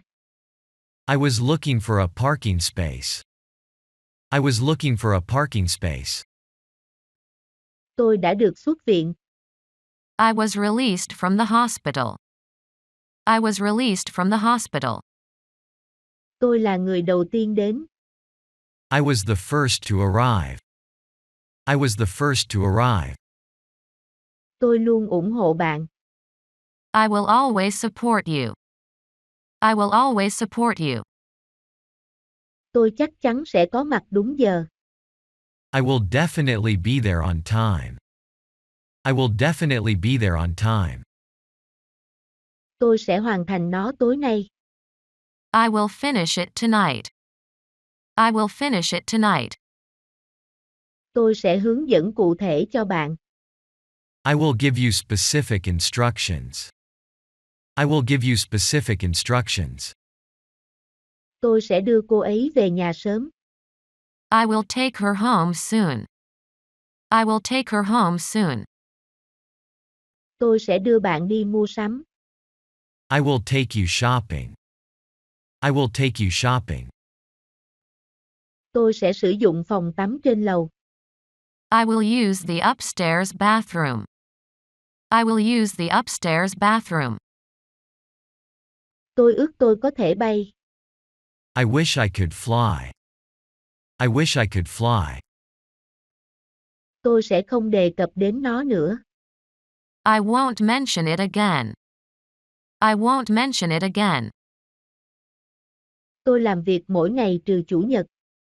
I work every day except Sunday. I work every day except Sunday. Tôi làm việc theo ca. I work in shifts. I work in shifts. Tôi làm việc quần quật cả ngày. I work like a dog all day. I work like a dog all day. Tôi viết bằng tay trái. I write with my left hand. I write with my left hand. Cho tôi một cà phê mang đi. I'd like a coffee to go. I'd like a coffee to go. Tôi muốn đặt bàn. I'd like to book a table. I'd like to book a table. Tôi muốn trả lại cái này. I'd like to return this. I'd like to return this. Tôi sẽ quay lại ngay. I'll be back soon. I'll be back soon. Tôi sẽ gọi cho bạn sau khi tôi đến. I'll call you after I arrive. I'll call you after I arrive. Tôi sẽ kiểm tra lại. I'll check again. I'll check again. Tôi sẽ cố hết sức. I'll do my best. I'll do my best. Tôi sẽ lấy một cái cho bạn. I'll get one for you. I'll get one for you. Tôi sẽ giữ bí mật cho bạn. I'll keep your secrets. I'll keep your secrets. Tôi sẽ tự thu xếp. I'll make my own arrangements. I'll make my own arrangements. Thôi để lần sau. I'll pass on that. I'll pass on that. Tôi sẽ gọi cho bạn sau. I'll ring you later. I'll ring you later. Tôi sẽ cố thu xếp cho bạn. I'll try to fit you in. I'll try to fit you in. Tôi sẽ đợi cho đến khi họ đến. I'll wait until they arrive. I'll wait until they arrive. Tôi đang bận một chút. I'm a bit busy. I'm a bit busy. Tôi có thể nhận dạng kẻ tấn công tôi. I'm able to identify my attacker. I'm able to identify my attacker. Tôi có thể tự chăm sóc bản thân mình. I'm able to take care of myself. I'm able to take care of myself. Tôi cao trên mức trung bình. I'm above average height. I'm above average height. Tôi sợ độ cao. I'm afraid of heights. I'm afraid of heights. Tôi bị dị ứng với các loại hạt. I'm allergic to nuts. I'm allergic to nuts. Tôi luôn sẵn sàng. I'm always on call. I'm always on call. Tôi là người dậy sớm. I'm an early riser. I'm an early riser. Tôi đang gọi cho công ty bảo hiểm. I'm calling my insurance company. I'm calling my insurance company. Tôi ngại trước ống kính. I'm camera shy. I'm camera shy. Tôi đang nấu ăn trong bếp. I'm cooking in the kitchen. I'm cooking in the kitchen. Tôi vô cùng biết ơn. I'm deeply grateful. I'm deeply grateful. Tôi rất vui được biết bạn. I'm delighted to know you. I'm delighted to know you. Tôi quyết tâm thành công. I'm determined to succeed. I'm determined to succeed. Tôi chết vì cười luôn đấy. I'm dying of laughter. I'm dying of laughter. Tôi đã đính hôn với anh ấy. I'm engaged to him. I'm engaged to him. Tôi háo hức với chuyến đi này. I'm excited about this trip. I'm excited about this trip. Dạo này tâm trạng tôi hơi tệ. I'm feeling a bit low these days. I'm feeling a bit low these days. Tôi rảnh cả ngày. I'm free all day. I'm free all day. Tôi đang già đi. I'm getting older. I'm getting older. Tôi rất vui vì bạn thích nó. I'm glad you enjoyed it. I'm glad you enjoyed it. Tôi sẽ đi với bạn. I'm going with you. I'm going with you. Tôi sẽ gọi luật sư của tôi. I'm gonna call my lawyer. I'm gonna call my lawyer. Tôi nửa tỉnh nửa mê. I'm half awake. I'm half awake. Tôi đến đây để phỏng vấn. I'm here for an interview. I'm here for an interview. Tôi đến đây nghỉ mát. I'm here on vacation. I'm here on vacation. Tôi đói vì đã bỏ bữa trưa. I'm hungry because I skipped lunch. I'm hungry because I skipped lunch. Tôi đang không vui. I'm in a bad mood. I'm in a bad mood. Bây giờ tôi đang vội. I'm in a hurry now. I'm in a hurry now. Tôi yêu em. I'm in love with you. I'm in love with you. Tôi chỉ là một du khách ở đây. I'm just a traveler here. I'm just a traveler here. Tôi chỉ đùa thôi. I'm just kidding. I'm just kidding. Tôi rất mê nấu ăn. I'm keen on cooking. I'm keen on cooking. Tôi trễ giờ làm. I'm late for work. I'm late for work. Tôi đang bị mất giọng. I'm losing my voice. I'm losing my voice. Tôi không chắc ai đã làm việc đó. I'm not certain who did it. I'm not certain who did it. Tôi đâu có điếc. I'm not deaf. I'm not deaf. Bây giờ tôi không đói. I'm not hungry now. I'm not hungry now. Hôm nay tôi không có ở văn phòng.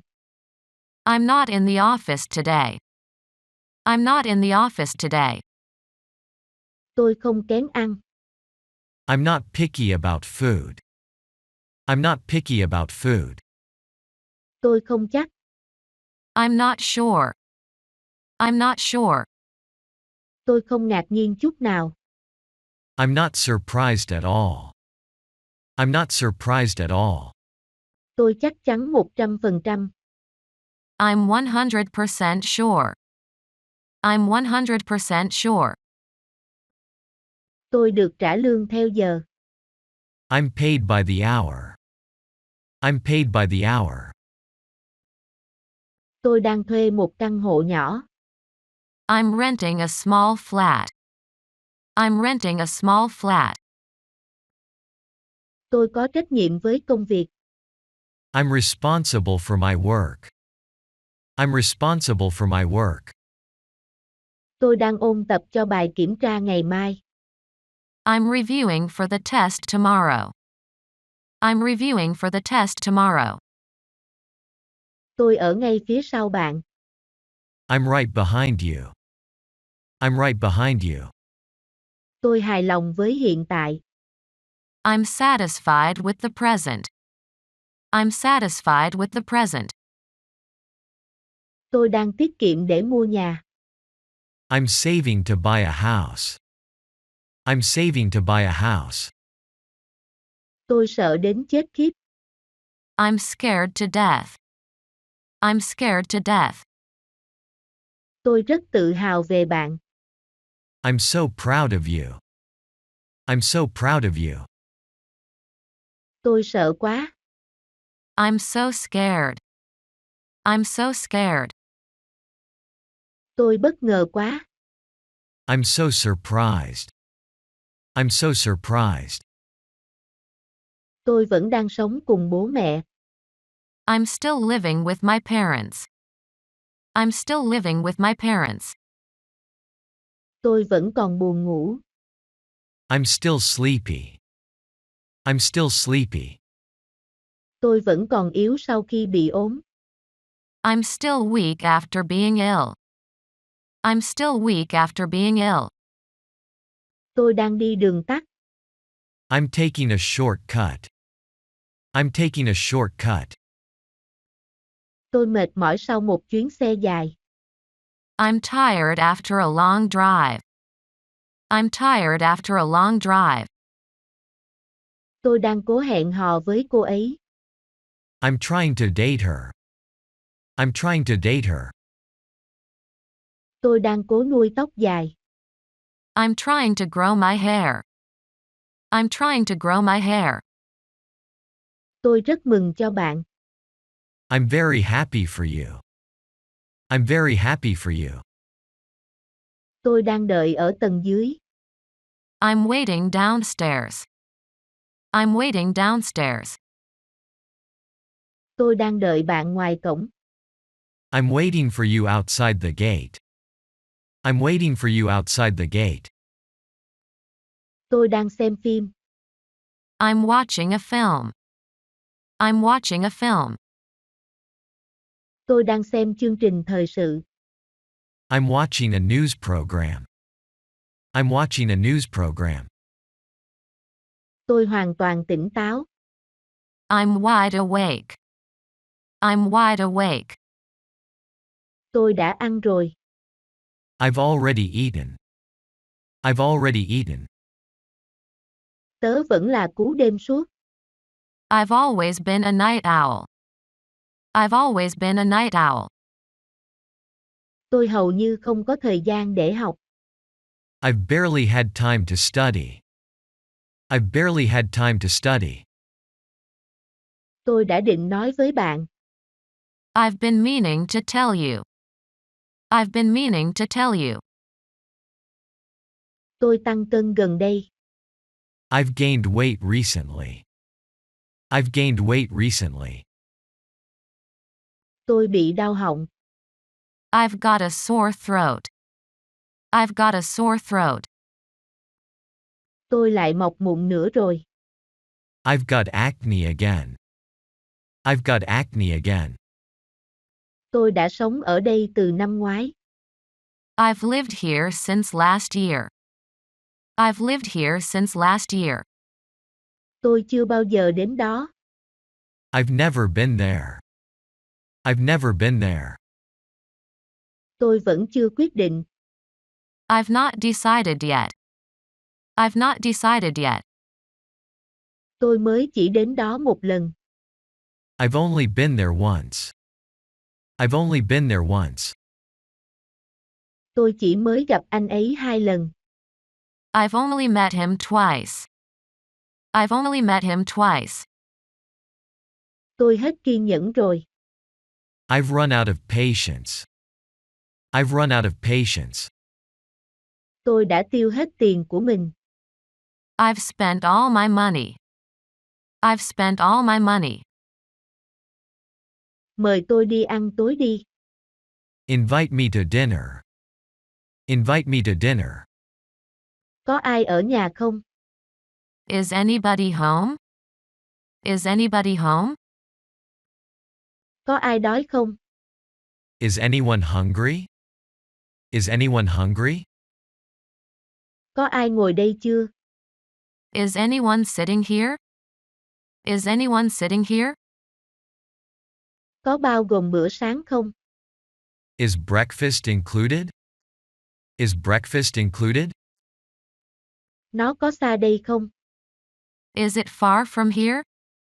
Is it far from here? Nó có miễn phí không? Is it free of charge? Is it free of charge? Cái này cũng giảm giá chứ? Is it on sale too? Is it on sale too? Chị tôi có ở đó không vậy? Is my sister there? Is my sister there? Đó là tóc thật hay tóc giả? Is that real hair or a wig? Is that real hair or a wig? Đó có phải là cửa lên máy bay không? Is that the boarding gate? Is that the boarding gate?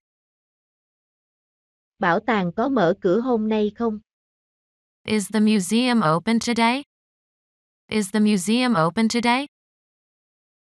Có quán cà phê nào gần đây không? Is there a cafe near here? Is there a cafe near here? Cái này có đúng không? Is this correct? Is this correct? Đây là kiểu mới nhất phải không? Is this the latest fashion? Is this the latest fashion? Tất cả diễn ra quá đột ngột. It all happened so suddenly. It all happened so suddenly. Nó tốn rất nhiều tiền. It costs a lot of money. It costs a lot of money. Còn tùy vào thời tiết. It depends on the weather. It depends on the weather. Nó không diễn ra như dự kiến. It didn't go as planned. It didn't go as planned. Nó biến mất không một dấu vết. It disappeared into thin air. It disappeared into thin air. Nó không ảnh hưởng đến quyết định của tôi. It doesn't affect my decision. It doesn't affect my decision. Không sao đâu. It doesn't matter. It doesn't matter. Nó làm tôi phát điên lên. It drives me crazy. It drives me crazy. Nó bị phai màu khi giặt. It faded in the wash. It faded in the wash. Nó có kích thước bằng hạt gạo. It has the size of a grain of rice. It has the size of a grain of rice. Nó giúp bạn giảm mỡ bụng. It helps you lose belly fat. It helps you lose belly fat. Nó khiến tôi nổi da gà. It gave me goosebumps. It gave me goosebumps. Nó mỏng manh như sợi chỉ vậy. It is as frail as a thread. It is as frail as a thread. Trời đang mưa rất to. It is raining heavily. It is raining heavily. Nó nằm dưới đáy biển. It lies at the bottom of the sea. It lies at the bottom of the sea. Trông nó ngon quá. It looks delicious. It looks delicious. Có vẻ như tôi đã chọn sai ngày. It looks like I picked the wrong day. It looks like I picked the wrong day. Nó rất ý nghĩa với tôi. It means a lot to me. It means a lot to me. Trời mưa cả tuần. It rained all week. It rained all week. Ở đây hiếm khi có tuyết lắm. It rarely snows here. It rarely snows here. Nó chạy với một tốc độ đáng kinh ngạc. It runs at an incredible speed. It runs at an incredible speed. Cảm giác như mới hôm qua thôi. It seems like yesterday. It seems like yesterday.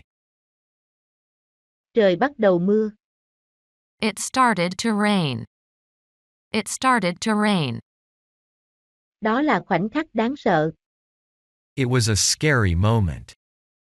It was a scary moment. Đó là lỗi của tôi. It was all my fault. It was all my fault. Đó là một chuyến đi thú vị. It was an exciting trip. It was an exciting trip. Thật dễ chịu khi được ở một mình. It was pleasant to be alone. It was pleasant to be alone. Nó đã được khôi phục lại tình trạng ban đầu. It was restored to its original condition. It was restored to its original condition. Đó là lần đầu tiên chúng ta gặp nhau. It was the first time we met. It was the first time we met. Đó là cú sốc của cuộc đời tôi. It was the shock of my life. It was the shock of my life. Cách đây không lâu. It wasn't too long ago. It wasn't too long ago. Đó là một ký ức xa vời. It's a distant memory. It's a distant memory. Đó là thực tế của cuộc sống. It's a fact of life. It's a fact of life. Đó là một phong tục địa phương. It's a local custom. It's a local custom. Đó là một câu chuyện dài. It's a long story. It's a long story. Đó là một bài học đáng nhớ. It's a memorable lesson. It's a memorable lesson. Thật tiếc vì bạn đã không đến. It's a pity you didn't come.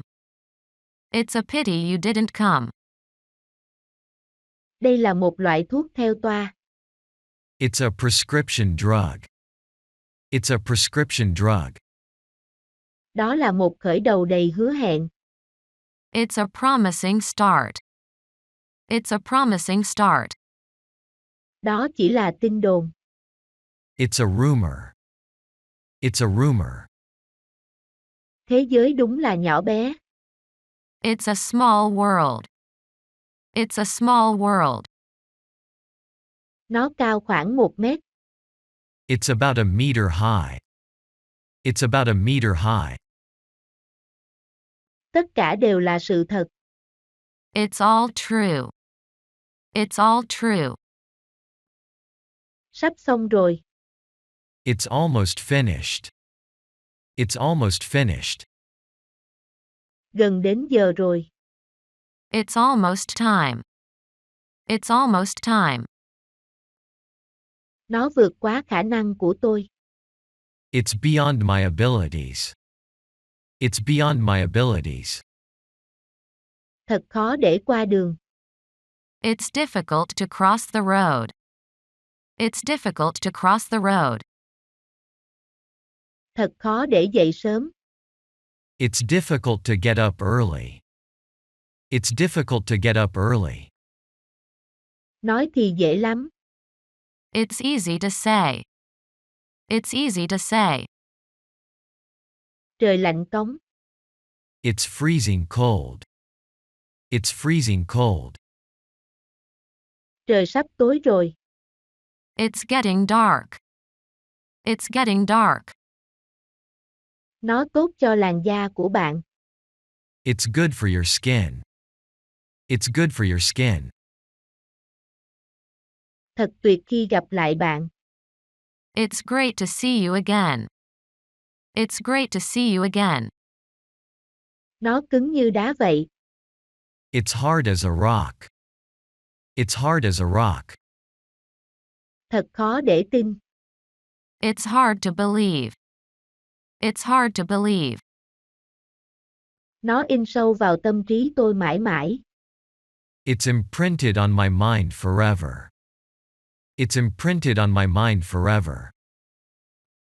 Đó chỉ là vấn đề thời gian. It's just a matter of time. It's just a matter of time. Trong phòng ấm hơn nhiều. It's much warmer inside the room. It's much warmer inside the room. Đó là thói quen hàng ngày của tôi. It's my daily routine. It's my daily routine. Đó là hương vị yêu thích của tôi. It's my favorite flavor. It's my favorite flavor. Hôm nay tôi đãi. It's my treat today. It's my treat today. Hôm nay thời tiết đẹp. It's nice weather today. It's nice weather today. Nó không khó như tôi nghĩ. It's not as difficult as I thought. It's not as difficult as I thought. Nó vẫn chưa khô. It's not dry yet. It's not dry yet. Đó không phải nhiệm vụ của tôi. It's not my duty. It's not my duty. Ồn quá đi mất. It's really noisy. It's really noisy. Bây giờ là giờ cao điểm. It's rush hour now. It's rush hour now. Thật là bất công. It's so unfair. It's so unfair. Đó là quy luật tự nhiên. It's the law of nature. It's the law of nature. Đó là ý trời. It's the will of God. It's the will of God. Còn quá sớm để dự đoán kết quả. It's too early to predict the results. It's too early to predict the results. Nó quá xa để đi bộ. It's too far to walk. It's too far to walk. Nó tùy thuộc vào vợ tôi. It's up to my wife. It's up to my wife. Tùy bạn thôi. It's up to you. It's up to you. Thật là xúc động. It's very emotional. It's very emotional. Thật đáng để bỏ công chờ đợi. It was worth the wait. It was worth the wait. Nó tệ hơn tôi tưởng. It's worse than I thought. It's worse than I thought. Nó làm tôi phát điên lên. It's driving me crazy. It's driving me crazy. Đúng như tôi mong đợi. Just as I expected. Just as I expected. Giữ liên lạc với tôi nhé. Keep in touch with me. Keep in touch with me. Đừng mở mắt ra. Keep your eyes shut. Keep your eyes shut. Hãy gõ cửa trước khi bạn đi vào. Knock before you enter. Knock before you enter. Học tập là mãi mãi. Learning as forever. Learning as forever. Hãy để tôi một mình. Leave me alone. Leave me alone. Nhàn cư vi bất thiện. Leisure makes for vice. Leisure makes for vice. Để tôi hỏi bạn một câu. Let me ask you a question. Let me ask you a question. Để tôi chở bạn về nhà. Let me drive you home. Let me drive you home. Để tôi giải thích. Let me explain. Let me explain. Để tôi giúp bạn. Let me give you a hand. Let me give you a hand. Để tôi đoán nhé. Let me guess. Let me guess. Để tôi giúp bạn. Let me help you. Let me help you. Để tôi dẫn đường. Let me lead the way. Let me lead the way. Để tôi cho bạn xem. Let me show you. Let me show you. Để tôi xem. Let me take a look. Let me take a look. Để tôi suy nghĩ một lát. Let me think for a while. Let me think for a while. Hãy để họ vào. Let them come in. Let them come in. Hãy để trái tim bạn quyết định. Let your heart decide. Let your heart decide. Hãy kể chi tiết câu chuyện. Let's detail the story. Let's detail the story. Hãy thảo luận việc này sau. Let's discuss this later. Let's discuss this later. Hãy đợi đến khi mưa tạnh. Let's wait until the rain stops.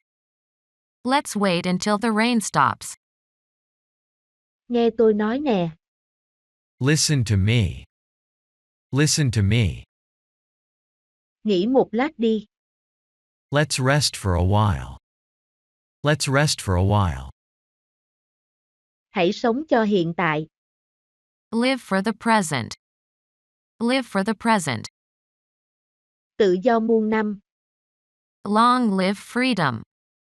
Long live freedom. Lâu rồi không gặp bạn. Long time no see. Long time no see. Tình yêu rất khó định nghĩa. Love is difficult to define. Love is difficult to define. Tự nhiên như ở nhà nhé. Make yourself at home. Make yourself at home. Hôn nhân là do duyên số. Marriages come by destiny. Marriages come by destiny. Tôi có thể biết ai đang gọi không? May I ask who is calling? May I ask who is calling? Tôi vào được không? May I come in? May I come in? Cho tôi xem thực đơn được không? May I have the menu? May I have the menu? Tôi ngồi đây được không? May I sit here? May I sit here? Bước cẩn thận nào. Mind the steps. Mind the steps. Coi chừng đụng đầu đấy. Mind your head. Mind your head. Hãy lo việc của bạn đi đã. Mind your own affairs. Mind your own affairs. Mẹ lại bắt đầu rồi. Mom is at it again. Mom is at it again. Tiền là yếu tố quyết định. Money is the deciding factor. Money is the deciding factor. Sắp đến sinh nhật tôi. My birthday is coming up. My birthday is coming up. Sếp tôi là chuyên gia bóc lột. My boss is a slave driver. My boss is a slave driver. My calendar is full. My calendar is full. Tôi kín lịch rồi. My calendar is full. My calendar is full. Tóc tôi dài ngang vai. My hair is shoulder length. My hair is shoulder length. Tay tôi lạnh như băng. My hands are cold as ice. My hands are cold as ice. Tim tôi đập rất nhanh. My heart beats very fast. My heart beats very fast. Tim tôi đập thình thịch. My heart is pounding. My heart is pounding. Nhà tôi vẫn còn một phòng trống. My house still has one vacant room. My house still has one vacant room. Chồng tôi nhỏ tuổi hơn tôi. My husband is younger than me. My husband is younger than me. Công việc của tôi phải di chuyển nhiều. My job involves a lot of traveling. My job involves a lot of traveling.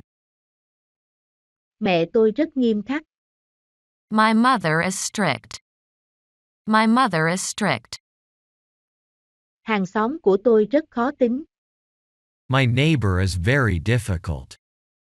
My neighbor is very difficult. Bố mẹ tôi đã ly hôn. My parents are divorced. My parents are divorced. Ví của tôi đã bị ăn trộm. My wallet was stolen. My wallet was stolen. Toàn thân tôi đau nhức. My whole body aches. My whole body aches. Thất bại là mẹ thành công. No pain, no gain. No pain, no gain. Không ai nhấc máy cả. Nobody answered the phone. Nobody answered the phone. Không ai dự đoán được tương lai. Nobody can predict the future. Nobody can predict the future. Không ai hoàn hảo cả. Nobody is perfect. Nobody is perfect. Bầu trời không một gợn mây. Not a cloud in the sky. Not a cloud in the sky. Không gì ngon hơn cơm nhà. Nothing beats home cooking. Nothing beats home cooking. Thói quen cũ khó bỏ. Old habits die hard. Old habits die hard. Không có gì thay đổi. Nothing has changed. Nothing has changed. Bây giờ là thời đại kỹ thuật số. Now is the digital age. Now is the digital age. Không đâu bằng nhà mình. Nowhere is like home. Nowhere is like home. Mở cốp xe đi. Open the trunk. Open the trunk. Nỗi đau không bao giờ là mãi mãi. Pain is never permanent. Pain is never permanent. Có lẽ tôi nghe nhầm. Perhaps I misheard. Perhaps I misheard. Xin phép được nói thẳng. Permission to speak freely. Permission to speak freely. Ngoắt tay hứa nhé. Pinky promise. Pinky promise. Vui lòng đợi bên ngoài cho đến khi được gọi. Please wait outside until called. Please wait outside until called. Có công mài sắt, có ngày nên kim. Practice makes perfect. Practice makes perfect. Bật nhạc lên đi. Put some music on. Put some music on. Hãy đặt bản thân bạn lên hàng đầu. Put yourself first. Put yourself first. Chất lượng quan trọng hơn số lượng. Quality is more important than quantity. Quality is more important than quantity. Chất đồ ăn vào tủ lạnh đi. Put the food in the fridge. Put the food in the fridge. Hãy đọc hướng dẫn trước khi sử dụng. Read the instructions before using them. Read the instructions before using them. Thực tế không thể phủ nhận. Reality cannot be denied. Reality cannot be denied. Thực tế thật tàn nhẫn. Reality is cruel. Reality is cruel. Lặp lại theo tôi.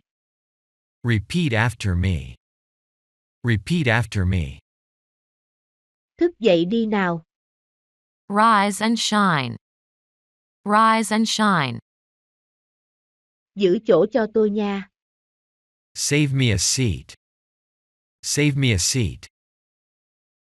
Cô ấy là em họ của tôi. She's my cousin. She's my cousin. Cho tôi xem cái khác. Show me another one. Show me another one. Đôi khi tôi cần ở một mình. Sometimes I need to be alone. Sometimes I need to be alone. Xin lỗi đã làm gián đoạn. Sorry to interrupt. Sorry to interrupt. Theo sát tôi nhé. Stick with me. Stick with me. Hãy dừng lại trước khi quá muộn. Stop before it's too late. Stop before it's too late. Đừng cắn móng tay. Stop biting your nails. Stop biting your nails. Đừng làm ồn nữa. Stop making noise. Stop making noise. Đừng ngoáy mũi nữa. Stop picking your nose. Stop picking your nose. Nhìn lại mình đi. Take a look at yourself. Take a look at yourself. Cắn một miếng to nào. Take a big bite. Take a big bite. Hít một hơi thật sâu. Take a deep breath. Take a deep breath. Đưa tôi đến địa chỉ này. Take me to this address. Take me to this address. Hãy nghe lời khuyên của tôi. Take my advice. Take my advice. Gửi lời chào tới cô ấy giúp tôi. Tell her I said hi. Tell her I said hi. Chỉ cho tôi chỗ nào bị đau. Tell me where it hurts. Tell me where it hurts. Nhắn tin cho tôi khi bạn đến nơi. Text me when you arrive. Text me when you arrive. Cảm ơn bạn từ tận đáy lòng. Thank you from the bottom of my heart. Thank you from the bottom of my heart. Cảm ơn vì bữa ăn rất ngon. Thanks for a delicious meal. Thanks for a delicious meal. Cảm ơn sự đón tiếp niềm nở của bạn. Thanks for your warm welcome. Thanks for your warm welcome. Ý nghĩ đó khiến tôi phát ốm. That thought makes me sick. That thought makes me sick. Nó không nằm trong thỏa thuận. That wasn't in our deal. That wasn't in our deal. Không phải tôi cố ý đâu. That wasn't my intention. That wasn't my intention. Bạn chỉ có thể chọn một thứ. You can only pick one. You can only pick one. Thú vị thật đấy. That's really interesting. That's really interesting. Xe buýt đến rồi. The bus is here. The bus is here. Bạn thật hiếu thảo. You are truly filial. You are truly filial. Bạn có muốn nếm thử không? Would you like a taste? Would you like a taste?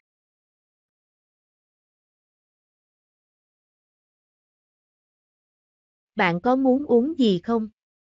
Would you like something to drink? Would you like something to drink? Bạn cũng vậy nhé. The same to you. The same to you. Không khí nơi đây thật trong lành. The air is fresh here. The air is fresh here. Cây bút hết mực rồi. The pen is out of ink. The pen is out of ink. Bãi đậu xe đã kín chỗ. The parking lot is full now. The parking lot is full now. Trời vẫn còn sáng. The sky is still bright. The sky is still bright. Bầu trời vẫn tối đen. The sky was still dark. The sky was still dark. Trường học ở gần đây. The school is near here. The school is near here. Câu trả lời ngắn gọn là không. The short answer is no. The short answer is no. Cửa hàng đã đóng cửa. The store was closed. The store was closed. Cơn bão kéo dài 2 ngày. The storm lasted for 2 days. The storm lasted for 2 days. Đường phố đông đúc. The street is crowded. The street is crowded. Đường phố ồn ào suốt đêm. The street was noisy throughout the night. The street was noisy throughout the night. Mặt trời mọc ở hướng đông. The sun rises in the east. The sun rises in the east. Mặt trời lặn ở hướng tây. The sun sets in the west. The sun sets in the west. Thời tiết thật khủng khiếp. The weather was awful. The weather was awful.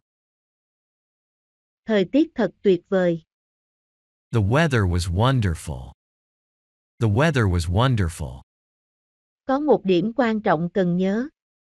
There is one key point to remember. There is one key point to remember. Đám cưới diễn ra suôn sẻ. The wedding went off without a hitch. The wedding went off without a hitch. Có một kẻ phản bội trong số chúng ta. There is a traitor among us. There is a traitor among us. Không có sự lựa chọn nào khác. There is no alternative. There is no alternative. Không có lửa làm sao có khói. There is no smoke without fire. There is no smoke without fire. Hình như còn thiếu một cái gì đó. There seems to be something missing. There seems to be something missing. Không đâu bằng nhà mình. There's no place like home. There's no place like home. Không có thời gian để lãng phí đâu. There's no time to waste. There's no time to waste. Có quá nhiều sự lựa chọn. There's too much choice. There's too much choice. Họ vượt đèn đỏ. They ran a red light. They ran a red light. Họ phục vụ rất nhanh. They serve very quickly. They serve very quickly. Mọi thứ sẽ tốt thôi. Things will get better. Things will get better. Đừng nghĩ về nó nữa. Think about it no more. Think about it no more. Đây là một nhu cầu cơ bản của con người. This is a basic human need. This is a basic human need. Đây là hiện trường vụ án. This is the crime scene. This is the crime scene. Thời gian trôi qua thật nhanh. Time passes so quickly. Time passes so quickly. Ngày mai là một ngày mới. Tomorrow is a new day. Tomorrow is a new day. Ngày mai sẽ ấm áp và đầy nắng. Tomorrow will be warm and sunny.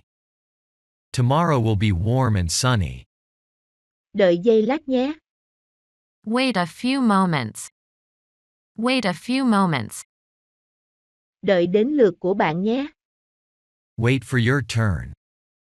Wait for your turn. Đợi chờ là cực hình. Waiting is torture.